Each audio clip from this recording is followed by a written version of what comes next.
Please bear with me. I'm not accustomed to public speaking. This is my first time to ever do something like this, and I hope I can get my story and my words out. Good afternoon. My name is Siobhan Malone McBarron.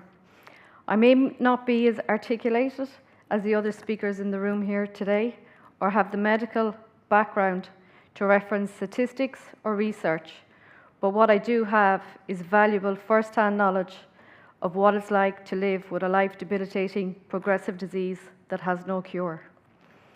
I am a breast cancer survivor who also has muscular dystrophy.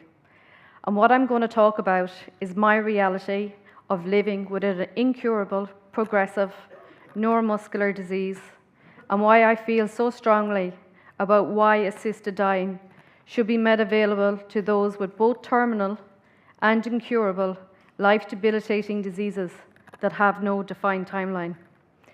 I know what it's like to fight a deadly disease such as cancer, but I also know firsthand what it's like to live with a prison sentence. As to me, that is what my muscular diagnosis is, my prison sentence. My body is my prison cell, and the only crime I have committed is getting this horrible illness. I did nothing to deserve this, but I am the one who must endure this life sentence, and I am the one that is left to deal with the consequences. What I'm asking for, I suppose you could say, is the option of early parole and the right to have access to compassionate, voluntary, assisted dying when a fair quality of life can be no longer achieved for me. When you face a rare disease, you face two battles, one being the disease itself, and the second is living in a world where so few people understand what you really are up against. I have muscular dystrophy. It is a relentless disease that is eating away at my muscles. My muscles are wasting away in my body, and I have no control over what is happening to me. By the time this disease will be finished with me, I will be a shadow of my former self. I will be a carcass of bones and flesh, living with my own personal frustrations haunting me. Every day I'm trying to survive in a body that wants to destroy me. It is not easy trying to survive when you're physically destructing from the inside out. I do not want the people I love watching my body waste away and deteriorate in front of them, while I lose my independence, my dignity, and most of all, the ability to care for myself. I know this decline will continue till my inevitable death, as there is no cure for my illness. I do not want to be the person that's left fading away in the background, traumatized by her illness, which is simply not me, not the Siobhan I know, and it's certainly not the one I want my loved ones to remember. The medical system in Ireland cannot guarantee me a life without pain. So am I to take all the opiates available to me to try numbing my pain for years in order to just exist? As for me, that is not living, and it's not a life I would personally want to live. My illness is more than just enduring pain. It's a constant assault on my body, emotionally, mentally, and physically. So why can't I get to choose to say goodbye and go on my terms when the time is right for me, if I want to? At present, I have a reasonable quality of life. It is just not the one I envisioned for myself at 42 years of age. To me, assisted dying is not about taking the easy way out. It's about self-respect, peace of mind, and about acceptance. Eventually, when I do lose my quality of life, and if I do decide on assisted dying, I want it to be about my choice and for it to be dignified. At the end of the day, it's about having self-respect for oneself and wanting dignity when quality of life can no longer be achieved. When every day is one filled with physical pain and turmoil, when there is no longer any hope. The thing about dealing with an illness like mine is, I know I will never be in remission. I will never be cured. I am fully aware I will have great days and horrible days, and everything else in between for the rest of my life.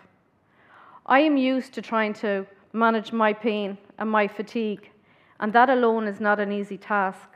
Yet the continued loss of my mobility and of my independence is an unusual form of grief that is ongoing and difficult to comprehend.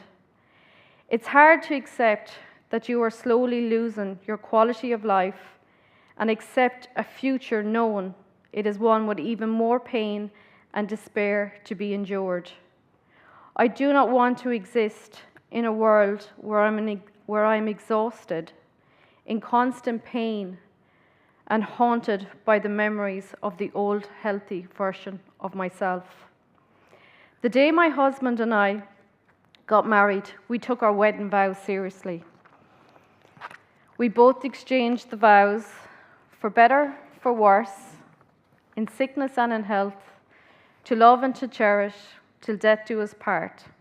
I am happily married to my soulmate, who is my partner in life.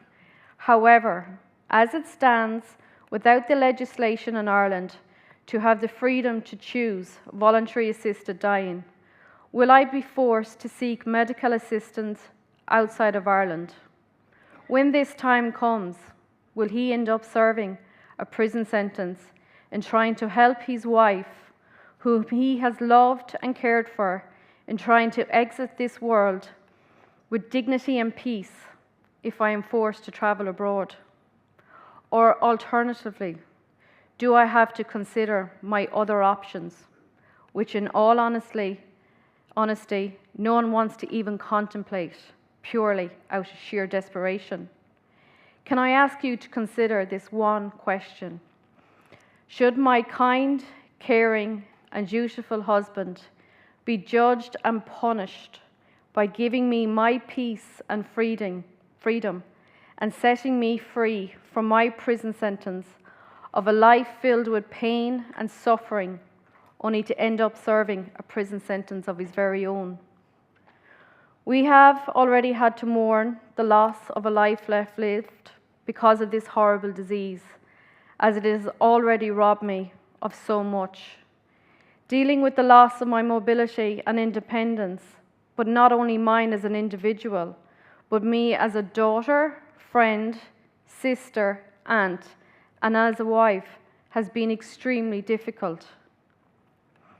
Over the years of having to endure pain and fatigue, I know all too well that I am increasingly losing more and more of myself to this disease. This is not a pity story of me looking for sympathy, but this is also not a Walt Disney movie or a fairy tale where happy endings exist.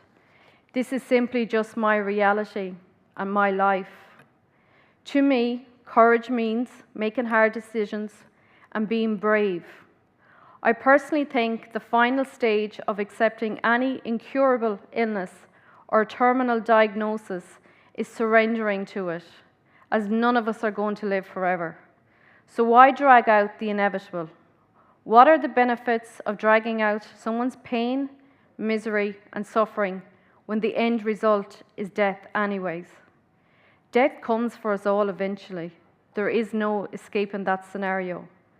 I cannot control the progress of my disease, but I should be able to control when and how I die. All I want is to have the option to be able to choose my final last step when my suffering becomes intolerable. I should be able to say when enough is enough for me. We fight every day for a life with dignity, so why not fight for the right of those wishing to die with dignity? For those who are like me, who live daily in pain and turmoil with no hope or cure. Compassionate legislation should be included for life-debilitating conditions that have no cure or treatment, and especially those that have no defined timeline. A life being heavily dependent on opiates and antidepressants is not living, when all it ends up doing is adding longevity to unbearable suffering. Nobody really wants to die and leave loved ones behind, but sometimes it comes down to wanting peace of mind and control in a world that challenges you daily, when you're in unbearable pain and you no longer have a quality of life. I just want to have the option, the freedom of choice, and have control over my body and what happens to me. This is my life, my body, my suffering, my disease, which I must live with. It is me who must get up every day, put on a brave face, and try and keep going. So why can it not be my choice when I've had endured enough, when my strength, stubbornness, and patience runs out, when I am too tired to stay fighting? Living is what you get to do every day. Dying, you only do the once. So why not be given the choice to do it with dignity, in the comfort of my home country, surrounded by my family and friends? I ask the Irish government and the good people of Ireland to please listen to my words today, to be compassionate of my circumstances and others like me who are living with life-limiting, incurable conditions. Allow us the opportunity, if we choose to do so, to apply and be assessed rather than exclude us from legislation for voluntary assisted dying. You have no idea what strength it takes to wake up each and every day to do battle with your own body. And for that reason, I ask for compassionate legislation to be in place to help me and others like me for when our strength runs out. Please let me be surrounded by my loved ones and depart this earth in peace on my terms when I can no longer achieve a fair quality of life. Nobody knows better than us when we have endured enough suffering and when we are ready to go. To me, death is not the greatest loss of life. The greatest loss of life is what dies inside of us while we live, like our hope, dignity, and strength. Thank you for taking the time to listen to me today.